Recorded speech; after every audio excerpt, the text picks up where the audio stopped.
Good evening, everyone. We are actually on page 60 of the budget. And this is the original book that we originally got presented to us, right? That's correct.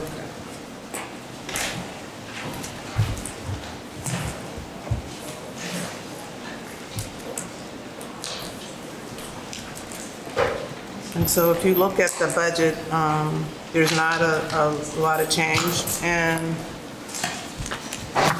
from what was requested last year. But I guess if you go and you look on page 61 where the salaries are, the project coordinator, that was actually the burn grant, and that grant has actually finished. It expired on September 30th of 2025. So that salary would not be part of this budget right here. We are actually looking to, this year, the community development specialist has been in the budget before. We are looking to hire that person this year. And if you see that the salary is at $55,000, when we had the preliminary meetings, I'd actually requested the assistant grant administrator's salary be raised to $57,000. And that was actually because the community development specialist would be coming in new. Our assistant grant administrator person is someone who has been on the job for a year and a half. She came in actually with experience, and so to actually bring a new person in at $55,000, I just didn't think that was fair. So I am requesting that change there on the budget. And so if you remove the... So the project coordinator, the funding for that is done after this year, so is that It's gonna? actually done. It was done on September 30th of 2025, and that was actually the burn grant. And so none of that money actually came out of the general fund. It was a grant that we had from the Department of Justice. But that person is still with us, right? No, that No? person is Okay. not with us. That's a vacant. So the position's going to continue now, even now that the grant is over? For the burn grant? Or, no, okay, so the assistant grant administrator is actually a person that is in the office. And so what I was saying is that the community development specialist, which was in the budget last year, we didn't hire that individual, but we look to hire that individual this year at a salary of $55,000. And so our assistant grant administrator salary is listed at $55,000, Okay, but yeah, that's all understood, I'm sorry. But which position is the burn grant? the project coordinator, Are we eliminating that? That's what we need to know. yes. Okay. Yes. So that's not in the budget anymore? No, that was part of the DOJ budget. All right, so this will be amended by the time we vote on it then, to remove that 55,000? And add? And adding Add 2,000? 2,000 to the 2,000. assistant grant administrator's position. Okay. Were we going to keep that position and it was going to get paid from another grant? Because it's actually in the miscellaneous grant reimbursement.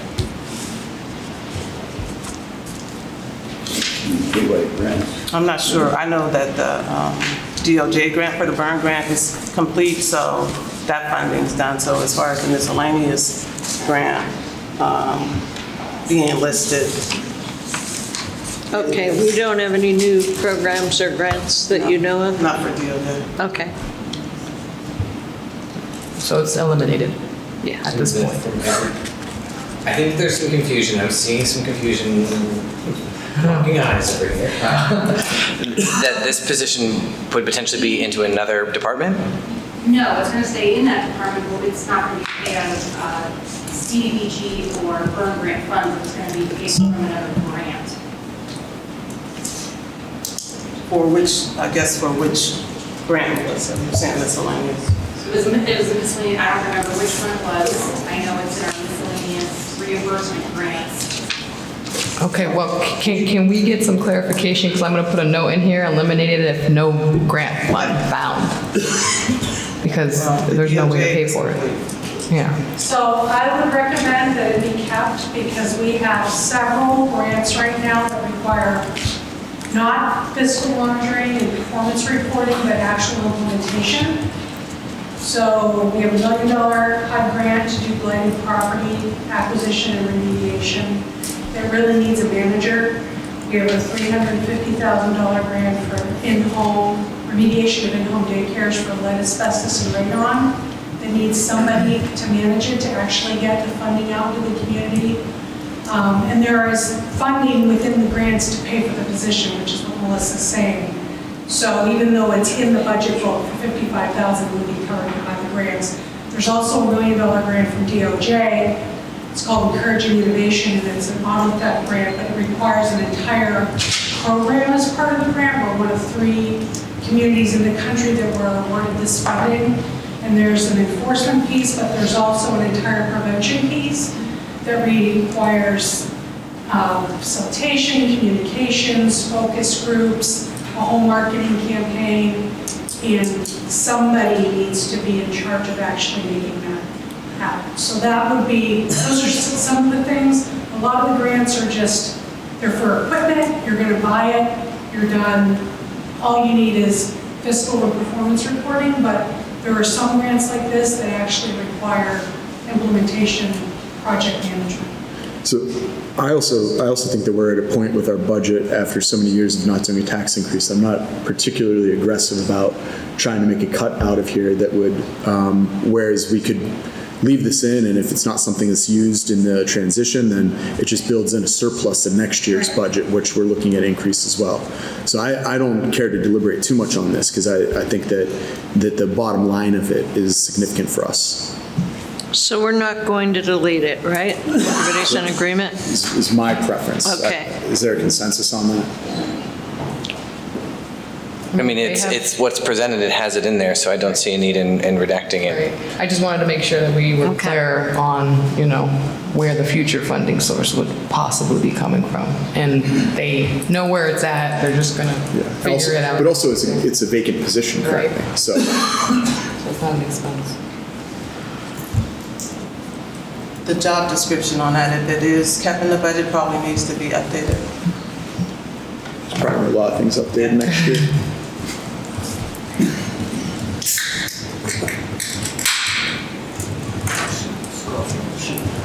So most of our budget on page 60 is pretty much the same from last year. I don't know. 60.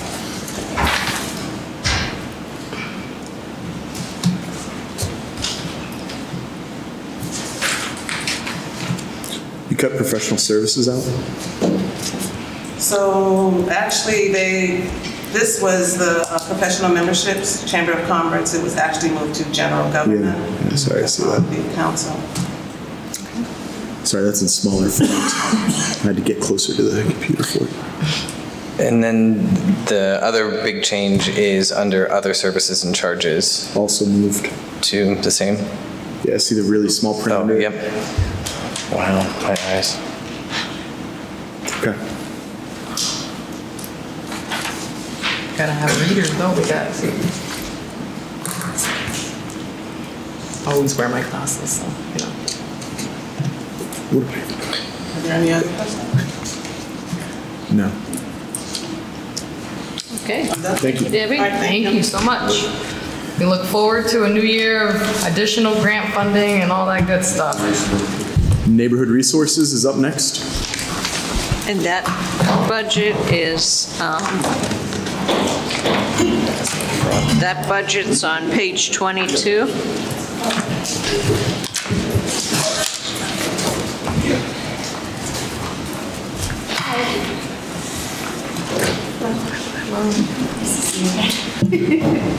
So soon, right? Yeah. Just a minute. All right.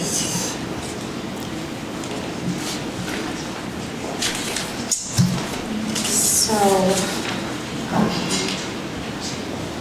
starting with salaries, we have 7 full-time staff in the planning department now. Biggest change, obviously, is that we've been separated, so we are our own department. Although I would like to note that that is still not changed. By ordinance? By ordinance, so something to maybe do at the beginning of the year. We have a software administrator, data analyst, planning director, GIS administrator, neighborhood resource team leader, assistant planner, neighborhood resource team leader, coordinator should be, one of those should be neighborhood resource coordinator.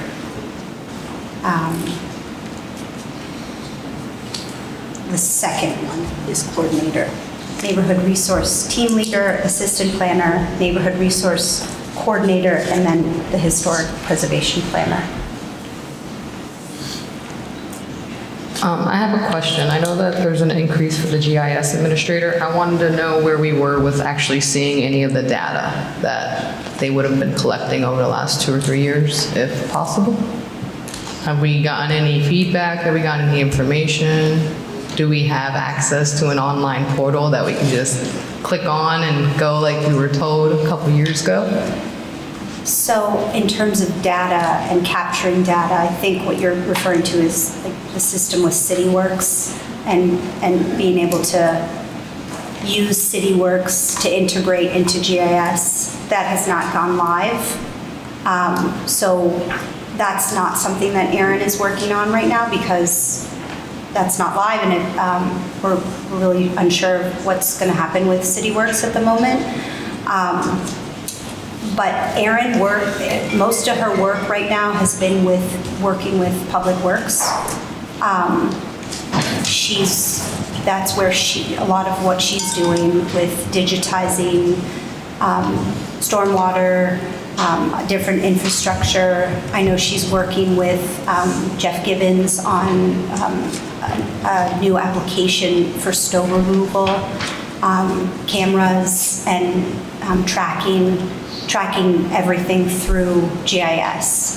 So if you'd like to see what she's been working on, we have that actually documented recently. We put together a portfolio of the department, and I can share that with you. Yes, please If just you'd send like it to to see. us. But in terms of dashboards and that type of thing, we haven't moved into that yet because we internally have a lot of mapping that we've done and things that we use to make informed decisions.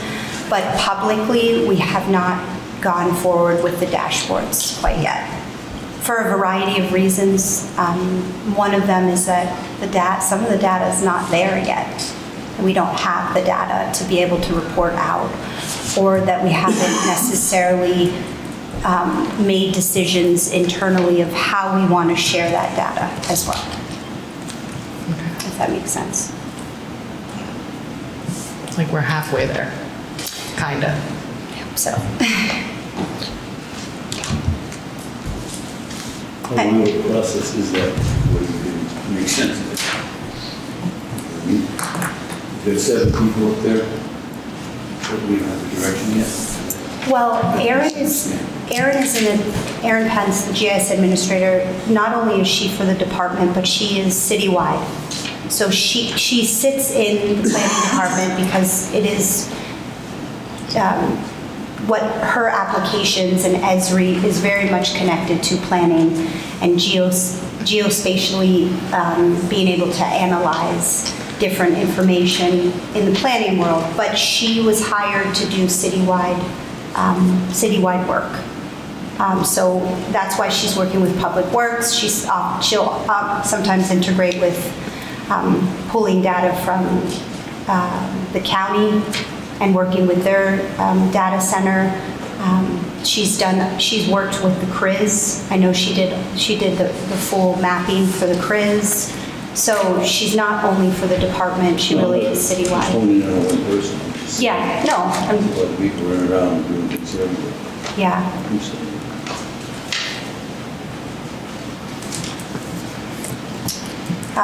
Erin, well, I should say this position is quite specialized, and I know that I've talked to you all about this before. We would not be able to, especially the way that she's integrated into City Hall, it would be difficult to find somebody quickly to replace Erin. I mean, I'm not against the position. I just wanted to know where we were with the GIS system. I know we've Okay. constantly gotten an update here and there. I haven't heard much since probably March or April. We invested a lot of money in our GIS system, so I just wanted to see if the community had access yet, is more so where I was leaning. Yeah, the dashboards and the public-facing information is not quite there yet. Yeah, we have not progressed enough on that. Well, I know this year we got a new website, so, we're still growing pains.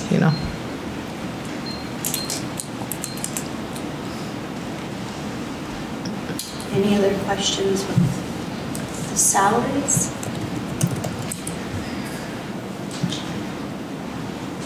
Your department's fully staffed, been fully staffed all year, correct? Or No. how's that gone?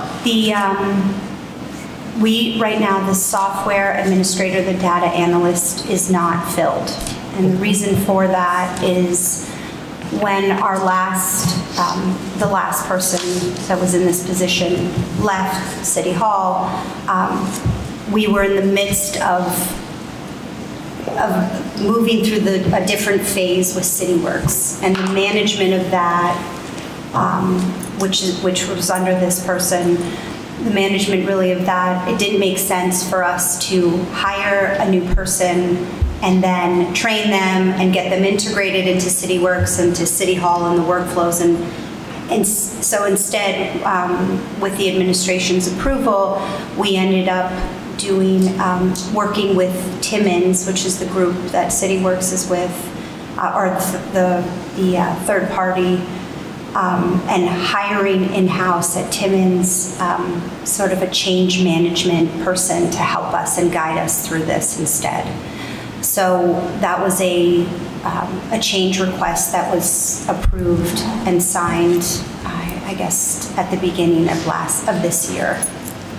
So eventually, that position should be filled, and we should have somebody looking at data and analyzing it. So we've kept it in there for now until decisions are made on how things will go with CityWorks and the different applications. Explain again how your department, but we haven't legally made you one yet? So currently in the general administrative ordinance, right? General 114 ordinance. through 117. Yeah, the Department of Planning was created, I believe, in 2019. And an ordinance was then passed where the Planning Department and code enforcement was part of the Planning Department. And so, yeah, so that still exists in language and in ordinance like that.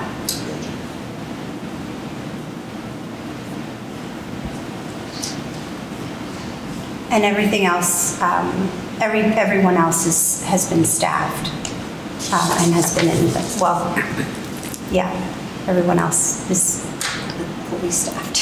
Good to know, thank you.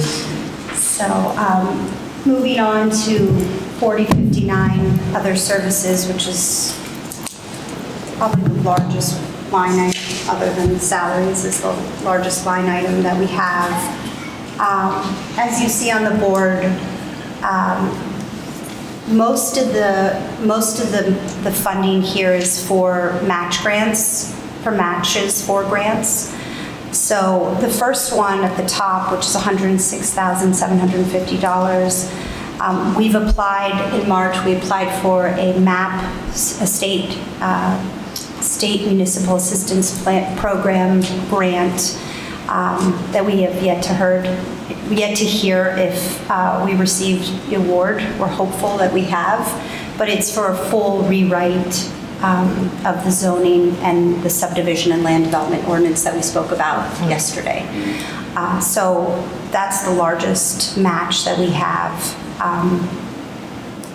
And then we have the local climate action plan, which we hope possibly next year we'll be able to use maybe some ARP tree money to fund that local climate action plan.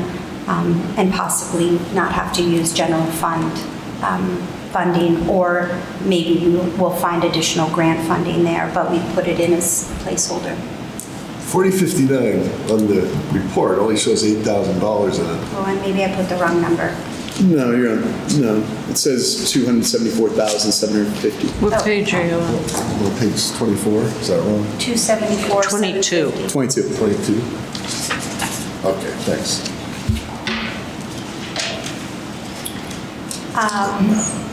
And then we have a series of different grants, state grants, Keystone, CLG grants, and DCNR grants that are either coming directly out of the Historic Preservation Plan, or meaning that it's been suggested that we implement certain projects or programs or initiatives, and these are matching funding streams, or matches to the funding streams. So the series of grants that you see after the 50,000 are state grants coming directly out of either the Historic Preservation Plan or it's a little bit premature, but some suggestions that we've had with the consultant for the Parks Plan. So, and then we have asked for $500 for historic preservation, for the Historic Preservation Month celebration, which we'd like to hold annually. It was well attended and well received last year, and that would be to rent the space, mailings, flyers, that type of thing. $1,000 for historic preservation community engagement, really in need of just some funding to be able to do the same thing, flyers, announcements, if we need to have something printed on canvas or whatever it may be. And the same goes for the neighborhood resource community engagement.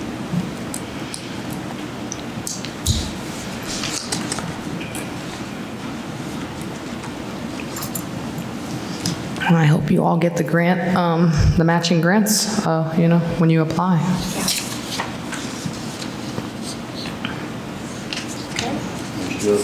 Nice job. Thank you so much.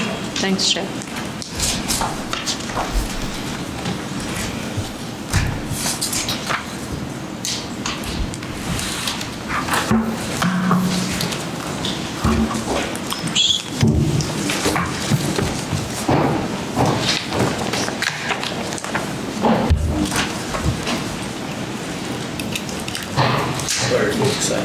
Engagement, you can go. Happy Thanksgiving if we don't see you.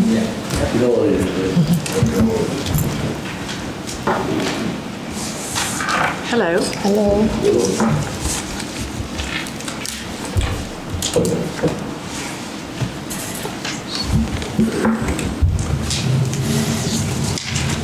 So our first budget is the human resource budget. Okay, really quick. Sorry. It's really quiet. Sorry. No, that way just everyone on mic and YouTube. First budget is our human resource budget. What page is that on? That is on 29. It's 109.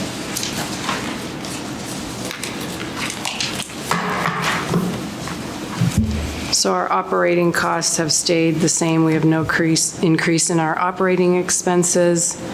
Our FTEs are the same as last year.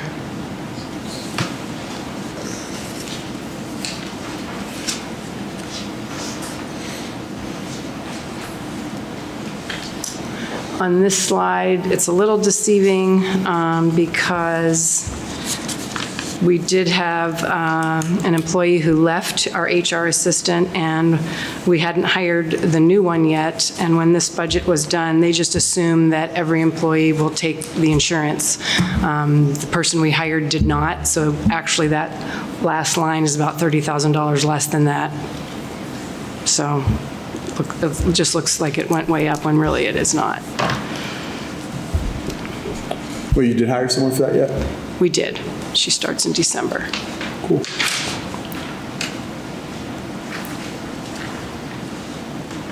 This is just a current snapshot of the City of Erie employees by bargaining unit. We have a total of 805 active employees with 2 open positions right now. Full-time employees, 673, and we did add, just because we still work with retirees, and we have 155 retirees that are still on the city's insurance. Wait, really? We have only 2 openings out of 805 positions right now? We're doing really good right now. That's amazing. I know. Yeah, we're not gonna have a budget surplus, but that's, Yeah, we feel. yeah, that's great. So it just kind of shows also the diversity data there is current as of today. Any questions? So we're not very diverse. Shocking. It's changed. It kind of goes up and down. People come and go. I mean, like, probably every one of our sections is not diverse. I realize it's all men on there, but like the police force, the fire department, the Teamsters, yeah, those are all, and then the AFSCME, everyone is not diverse, and then in the opposite ways.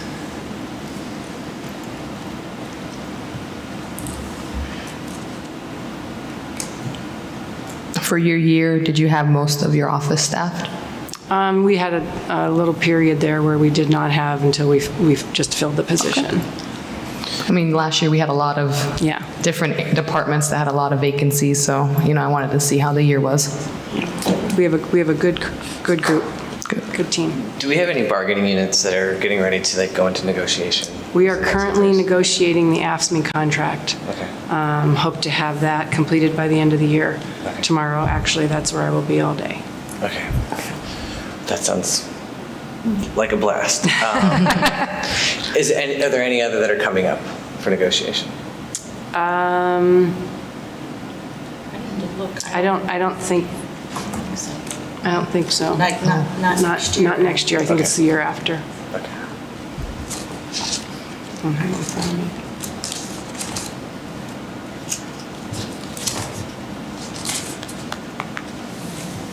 The only reason I ask is if we're getting ready to go into, there's potential that some of this shifts, right? So the budget will shift too as we go into whatever the contract negotiates. Yes. So just for us to keep that in mind. So if they're going in tomorrow, hopefully we'll get some resolution and then we might have to shift numbers and play with numbers. Yes, because whatever is finalized for salaries We'll come back for would all, make a yeah. difference, yes. The firefighters and the Teamsters expire at the end of '27, so we'll be negotiating both in '27. Okay. Nothing next year. And the contingency, the AFSCME employees are budgeted at this year's rates right now. And the contingency amount in general government is, part of that is to cover any increases that come through. And you think that's an adequate amount? That's something that we had to adjust, I think, 2 years ago for one of the, that we're in a good fire. spot with that? Yeah. Contingency? Yeah, hopefully. I mean, I can't tell you what's going to happen. And she doesn't know what it's going to end up being. She doesn't have a crystal ball. We don't want to say that right now either. They don't want to play your cards like that. At least we don't have to worry about the fire and the police. The fire and the, The fire's done. Police is off for 8 years. you said what's for 27? Fire expires in '27, and so does Teamsters. So we got a couple years. It's in the management book, page 3. Or the council book. Civil service. Okay, next up, civil service. Small budget, primarily, there's no salaries or anything in it. It's dedicated to expenses related to hiring of police and fire. We did have a fire test this year because we were able to increase the application fees from $50 to $80. About close to 11,000 of that 28,000 was covered by the application fees. So That's good. That's real good. And then next year, we're looking at possibly maybe 10 police and 6 fire, but, you know, depending on retirements. No, that's a fairly simple budget. Any questions? No, we thank you for your service. All right, risk management, thanks. The risk manager had a family emergency this morning, so she is unable to make it tonight. We are going to try to discuss the risk budget with the help of Lisa. Obviously, very large budget. Page 87. Yep.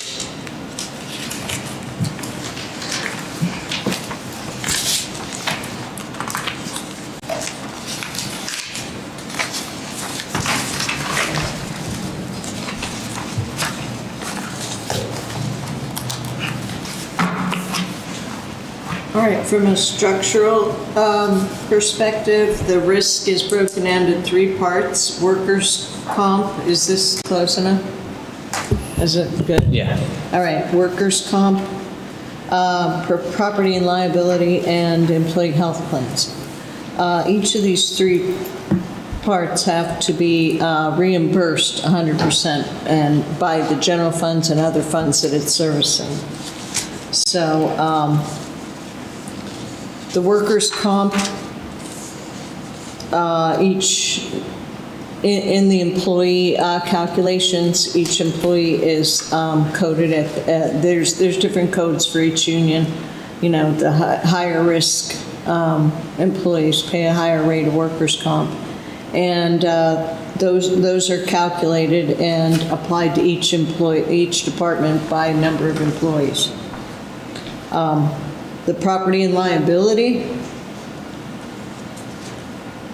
all the items that are up on here. You've got general liability insurance, all of our property insurance, insurance on public officials and police, and liquor license, and professional liability for police, claims, auto insurance, cyber insurance, and public entity employee benefit liability. All that fun stuff. Yeah.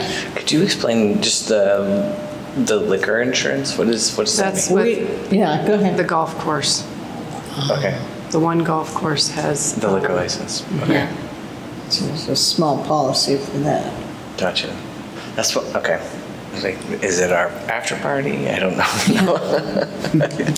And the claims that occur within the property and liability, I think you might remember last year we had to appropriate more fund balance.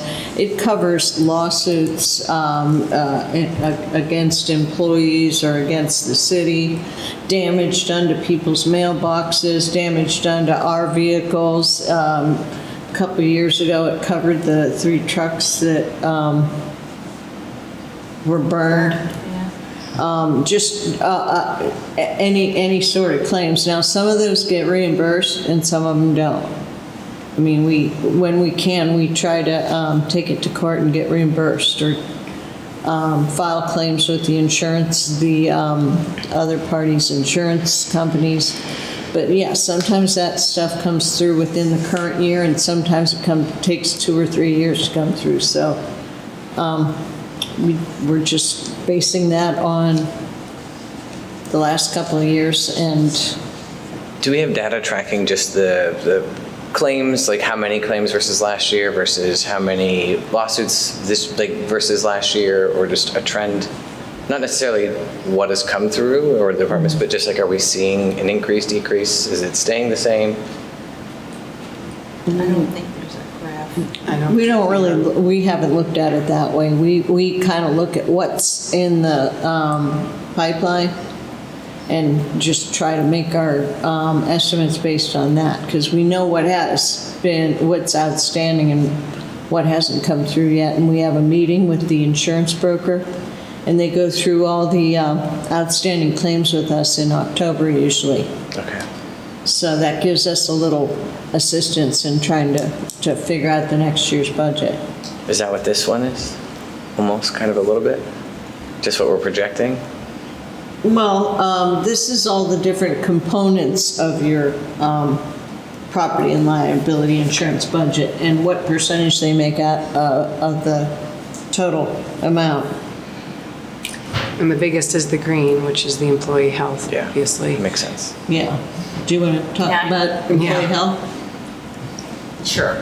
That's something I'm pretty passionate about because I know there's opportunity out there for us to do a better job with that and to not have to pay as many claims as we've been paying. But in order for us to get through that, it'd be a project and it's an educational project. There's something, there's things that can be done to make it a win-win for the city and for the employee. But we just need to take the time and we need to educate people on what those things are. And again, it's not a knee-jerk reaction, it's something we've been looking at for years. But we gotta have cooperation from the unions. And I'm not saying we don't have the cooperations, I don't think it's been introduced yet. So I'm looking forward to hopefully this year, taking some time to educate them on how we could improve. There may be some changes, but it doesn't necessarily have to mean that it's going to be more expensive for them as an individual. Right. So, and our broker has been very good about keeping on this and helping us to understand it. And again, there are things that can be done, and hopefully we will get approval to do it as a project and involve the unions to make some change, right? Do we have to keep it close to the chest on what those things are to be done? Well, Don't want to negotiate until after contracts are out? Yes. Okay, okay. Yes. yeah, it would be, we don't have to necessarily wait until we're negotiating contracts. I think, because we don't have any coming up next year, so I think next year would be a good time to take a look at this, get a team together, bring in the broker. Eric Consiglio from Laisel Shop is very, very good about explaining all this. He brings it down to my level. And it's been interesting, and it's something I think we should do, and I hope the administration will take a look at that and allow us to take that forward and try and get them to understand it and to work with us on it. Well, hopefully with the new year and with not having contracts to negotiate, we can put some focus behind this, because as somebody who's had the city's insurance, every year that I've had it, it's gone up. So, Yeah. as a young person, and I'm only one person, I don't know how people who have husbands or wives to add and then children to add to the coverage, how expensive that gets. So anything to help people save on healthcare costs, I'm in favor of. So I look forward. We also did something, and No, you're good? yeah, we did something in 2023 with the pharmacy. The pharmacy is very expensive. And we moved to TrueRx, and we were getting rebates on that. I had the numbers here somewhere. And here we are. So since we implemented this in 2023, to date, we've had $1.2 million in rebates. So that's a good thing. Yeah. And, but we did have one group that, we moved everybody over, one group moved back off of it, and we'd like to try and encourage them to Move maybe back. understand it a little better and move back. I think it's an education thing. Everybody just, sometimes they're missing the information and they feel like they're forced into something, so they don't like the idea. There was a little bit of pain because, you might have had a what do you call that, a prior auth in place. And we moved to the old pharmacy benefit manager would not give the prior auths to the new one. So we had to go and get them all over again. And everybody was like, oh, I gotta talk to my doctor, I gotta get another prior auth. And so that was a little bit of a pain. But interestingly enough, when the group moved back onto Express Scripts, TrueRx said, here you go, here's your prior auths. So they're a really good company to work with, and hopefully we can look at that again. Yeah, and I foresee this being an area when we get into the health, just of what the federal predictions are going to be, that this is going to continue Yes. to be a huge pain point, Yep. and I don't Yeah. foresee the trend going down. I see it going in another direction, at least for the next few years. And so this is an area I'm very worried about, and I don't know that this is going to be a huge hit for. I mean, we're not going to be the only employer that's going to be dealing with this, but Right. it's going to be a huge hit. It's a national trend. Yeah. Yeah. Well, and our hit's a little bit bigger because we've got really substantial insurance. And we are self-insured, so we pay claims. Right. So part of it is trying to move some of the claims off the city, but still make it palatable for the employee. Like I said, it's a conversation I look forward to, so I'm in favor of anything we can do to help alleviate the cost on our employees. So if we have to do a little homework, then we do homework, so. Okay. Now, we put this budget together before we had all the final Numbers. numbers. So you are absolutely correct. That It's would- much higher than what is what on we're going to this be seeing. paper. Right. That's where I think that's just where I get worried is, and one of the many offsets we've had to maybe, I know we're increasing salaries, but one of the draws has always been the insurance plan, and this is going to just, I think, make it exponentially hard. I'm glad we see the number of 2 openings, like that's where we are, but I mean, I think that we're going to, just like the county and the school district, we're going to see a battle here within the next few years. So there's going to have to be, I think, us as a council, like just being aware of, there's going to be some dances that we have to do to make sure we're keeping people, and because this is going to become very hard for our community. So I hear you, is what I'm saying. Any other questions? Anything else, Carol? I think that's it. Okay, on the good side, we did manage to renew, one of our stop loss was going to go up 60%, and we worked with the broker, and he managed to find another company to switch us to, and we're going up, what, 28%? Yeah, instead of 60, So we 60. managed to save some money on that. I didn't hear the beginning The part of that. stop loss? Okay, the stop loss. Okay. Stop loss is people that We are- pay claims up to a certain dollar amount, I think it was 210,000. Yeah, we changed, We've yeah. now increased that to 250,000, moved to another stop-loss carrier, and isolated out a couple of claims. We had to do that. So instead of a 60% increase, like Lisa said, it's a 28% increase. And that's also going to have a positive effect on future years because the base amount that's going to be increased is lower.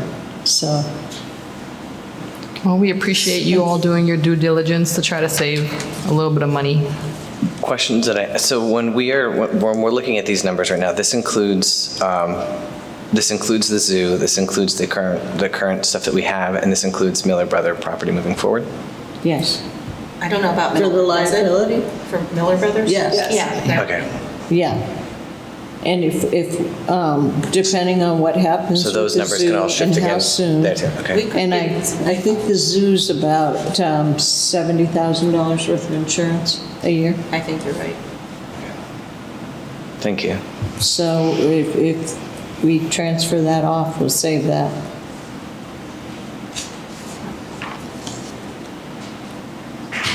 All right, terrific. Thank you. Thank you, thank you. We appreciate all your hard work. Last on the agenda for today, we've got general fund revenues. What page is that? That is First. Thank you.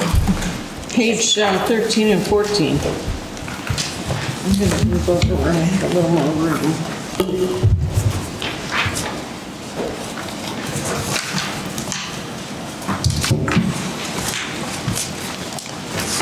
Okay, so you'll see the graph that Melissa put up. Our budget is 78% taxes. That includes income tax, LST, and property taxes. And, 14% in grants and reimbursements. And the other 8% are all the other things, like most of what's on this page, these 2 pages.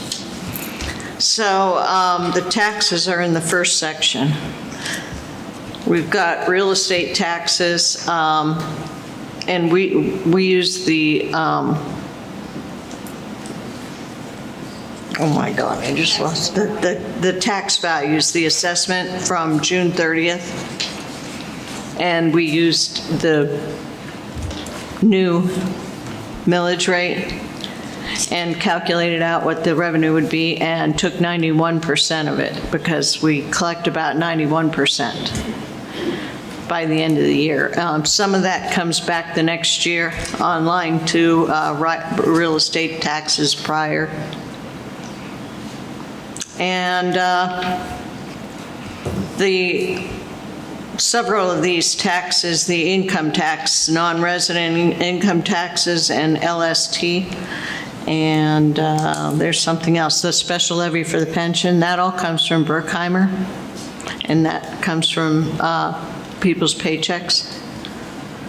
And I used, Berkheimer's really good at helping us with our projections for the next year, so they gave us their estimates, and we looked at that in conjunction with our current year and past several years' experience, and that's where these numbers came from. When it comes with 3150, seeing the number, like what we've collected so far, are we expecting one more round of our boosts to come back in through there, like just to fill us out through the rest of the year? You said 3150? 3150, the income tax of the non-resident. Oh, yeah. I mean, this second column from the right is where we're at currently. And the income taxes come in every quarter.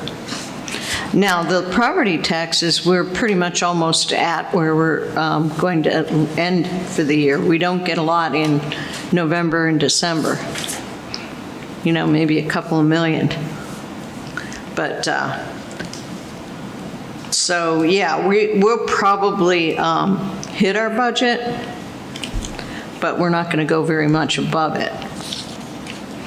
But for the income taxes, we'll get a full quarter's worth. I mean, October was a...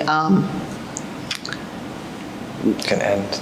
Right, the October 31st would be the deadline for paying the third quarter taxes. And then the fourth quarter ends up in the next fiscal year.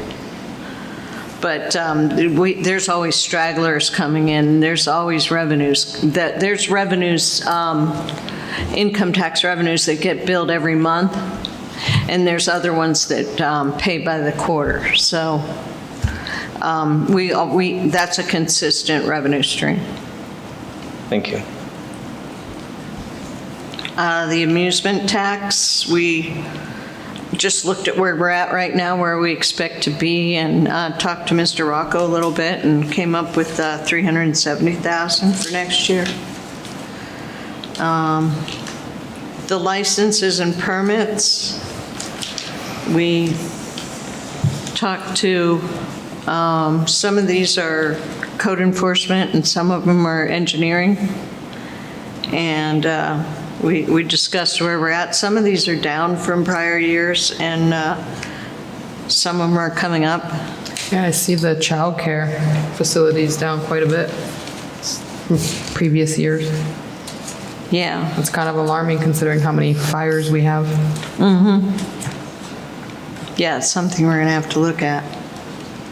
Let's see, amusement licenses, you see we haven't collected any revenue as of October. We collected $36,000 in October and the first part of November. And we're not sure what's going to happen here with the state, whether the state's going to end up collecting these taxes. Supreme Court hearing today about it. Do you know how it came out? Just listened to a little bit Oh, this okay. afternoon. Yeah. So, yeah, we decided to knock that back a little bit. Again, conversation with Dave Rocco. Could you help me better understand that one? The, Amusement licenses. it's just It's skill game registration. Gotcha. games a chance. But in the meantime, they're trying to determine whether skill games are actually gambling or not, based on the definition. So that's at the PA Supreme Court literally today. Okay. And if that happens, then This, they'll just stop existing. Not entirely, but in theory. Yeah, okay. so then we can't get any revenue off of them. Okay. Thanks. Let's see, the plumbing inspections is higher than last year, and we project it to be higher next year because of the lead pipe replacements that are going up. Yeah, the license and permits is pretty stable. I see there was a bit of a jump for the rental licenses, and I wonder if that had anything to do with the code enforcement officer that was specific for renter units. Yeah, and that did raise that. Okay, because I know that that's position still currently open, correct? As someone, I know I had a conversation where It's filled. it's filled? Okay, all right, cool. I was looking for Eunice. Good, I like to hear that. Okay. Cable TV franchise is just going to keep dropping. I mean, there's fewer and fewer people paying for cable. I mean, right now, all the streaming is the way to go. Even the available sports NFL teams are on the streaming sources right now. Like, you get special Monday night games on this and Thursday night games over here, and it's a dying industry. Thursday games, come on, man, hurry up. Yeah. You're a football player. Yeah. Okay, sorry. Thursday night? Tonight. I do have a question just around, if and this, I guess, is open for whoever would like to answer. Have we seen an increase in licensing requests with LERTA and CRIS? Are we expecting some of these to kind of, I know we were seeing a little projections here, but where are we kind of at with what we were seeing just with alert and stuff passing? Do we know? That's a very specific question for you, and I understand if, yeah. Well, nothing that I could connect specifically to LERTA or CRIS. That makes me sad. Okay, I'm hoping that's the data shows that we start to see some of those go up, because those are the tools that are there for that. I mean, the cruise stuff, they just wouldn't even have it yet. Like, that Yeah, would be- it's that would be- too early. Brand new. And LERTA has been in place for 6 years now, so we haven't seen any changes in trends there, I would think. Just consistency.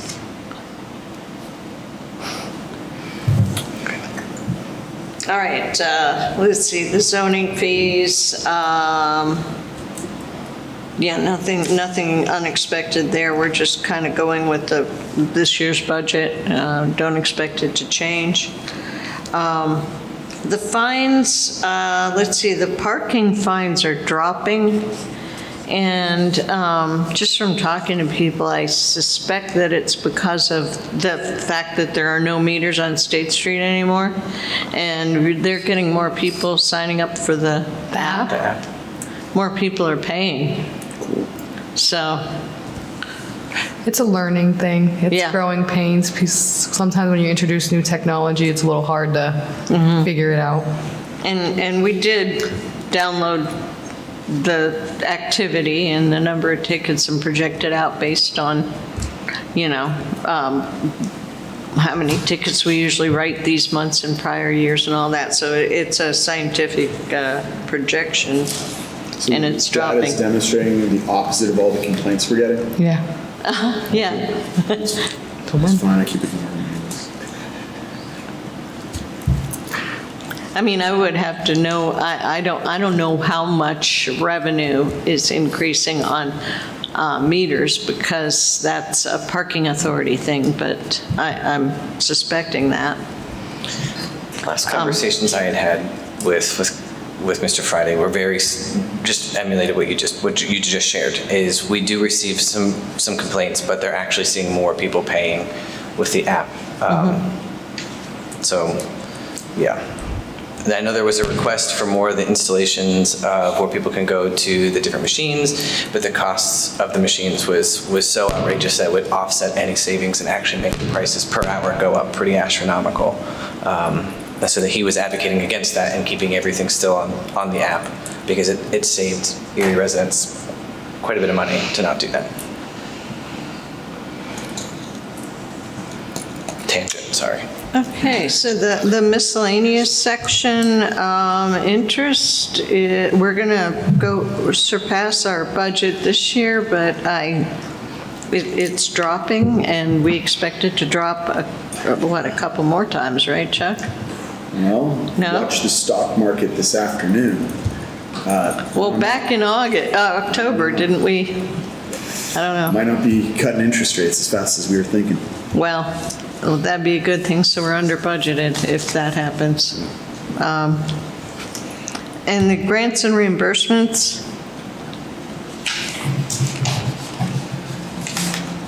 we made a change to the way we presented the budget last year. We had these in two separate sections, and we decided to combine them. And the grants and reimbursements consist of, like, these top 5 or 6 are, I can't say random because we know they're out there, but we don't get them every year. But, you know, we know what we're going to expect next year. So the federal and state operating grants, and some of these we get every year. The state aid, that would be 3358 account number. That has been increasing every year. And this year we got 6 million. So we budgeted to keep that level because we had heard that it might start dropping. You know, that they don't know if it's going to stay at that level. So we decided to keep this level next year. Let's see. The two that are making up the most of this reimbursement revenue are the central service reimbursement. That's coming from the other funds to help pay for administrative costs and to help pay for this building and the computer systems and everything that the general fund budget pays for. And we've got the municipal garage reimbursement. There's a page in the council book that'll show you what those look like. And the ARP reimbursement, 3679. Do you have a slide? No? Oh. Okay, the ARP reimbursement, page 10 in your council book, if you want to look at what the ARP reimbursement is.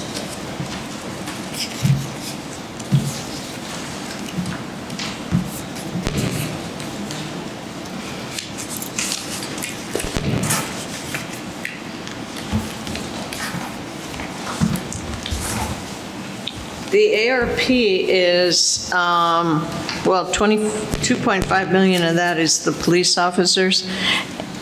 And, well, this is their budget. We actually take this down by other grant revenue that's coming in from other sources. The COPS grant and, can't remember the name of the other grant. Shout it out if you know it. The VIP grant. So those two are reducing the amount of ARP we need for the police officers. This next section, administrative, the grant administrator, part of my salary, and the grant accountant's full salary are coming out of this, are getting reimbursed by ARP. And also the GIS administrator and data analyst in the planning department. So all of those things add up. And like I said, we subtract any sort of funding that's coming from the, oh, it's right here. PCCD, VIP, and COPS grants. It's the amount down here in yellow. That's the amount of money that we're getting from other grants that helps this ARP revenue last longer. Another reimbursement is the CDBG reimbursement. And that is on page 11. So if you want to stay in the council book, So, I don't know, I don't have, you got lost. no, I'm missing You can't find your... page 10. Oh, okay. Like, it literally goes from 8, and then I get a blank page. See, blank page, and then another blank page somewhere, right here. General fund. Oh, here comes Melissa. Thank you. Okay. Thank you. Okay, so page 11 shows you the, all the reimbursements that are coming in from grant revenue. We've got development services. And development services is paying for the director and the fiscal accountant that, handles the loans. And we've got administrative reimbursement for the project coordinator and the PALS coordinator. So that adds up to 378.9, and that's the miscellaneous reimbursements that you see on the general fund revenue page. And the bottom part of that is the DECD reimbursements. And we're getting $904,000 from DECD for that staff. So like I said, that's our second biggest revenue component. And that part's been confirmed with the most recent budget pass. Like, we're absolutely getting that money. That money is based on the salary information that's attached to the DECD budget. So if they don't hire those people, we won't get reimbursed for them, like that position that's not filled. But I mean, so we know that's how much money's coming in from DCED. It's based on actual hours worked. So if last year Sherry Loringer only did 75% on CDBG, we're only going to get 75%, but it's based on hours worked. Okay, so it's like a... Now, the development people that's pretty much guaranteed, but the CDBG's on a percentage. Okay. But like I said, if we don't hire those people, we won't pay. Right. We won't pay for them, and we won't get reimbursed for them. My worry is just just where we are again, looking at the federal projections of 14% being in grant reimbursement. I know we're getting, these are reimbursements. I worry about what it looks like as we move into this next year, just with a lot of these positions, because there's just going to be a lot of moving parts. And as we start to tackle this balance, or this budget again, the grant reimbursement is going to probably be very different, just if the federal climate stays where the federal climate has stayed. And so as we're looking at the positions and we're taking all this into account, just noting it for us. Yeah, the ARP reimbursement that money is within the city budget already. So we will be reimbursing out of a fund that we've already brought in. So that money is already available. The HUD is already approved, so I don't see that going away. HUD's on a different calendar year, so they're on a fiscal calendar year. They go from July to June. So we for sure have them through June 2026. Then in January, they're going to have to start, doing all their processes to get that money settled. Thank you.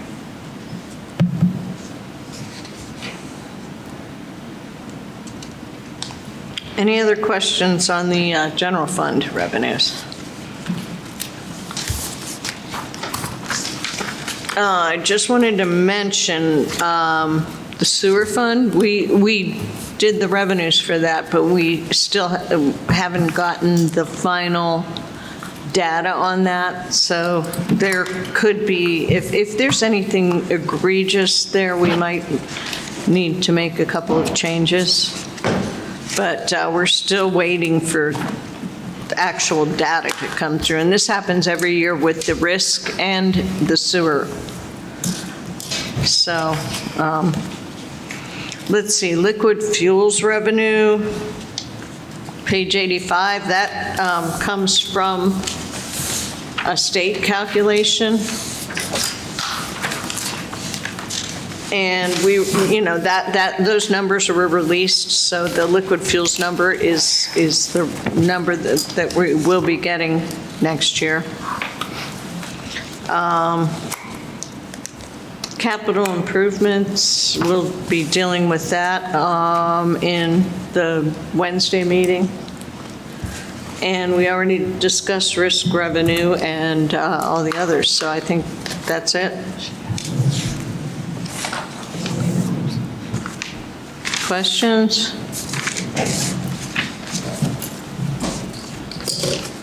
No, sounds like we're good. Yeah, we're Thank you good, very much. good. Thank you. You did a great job. We appreciate you making it easy to follow along and explaining anything that you felt needed to be explained.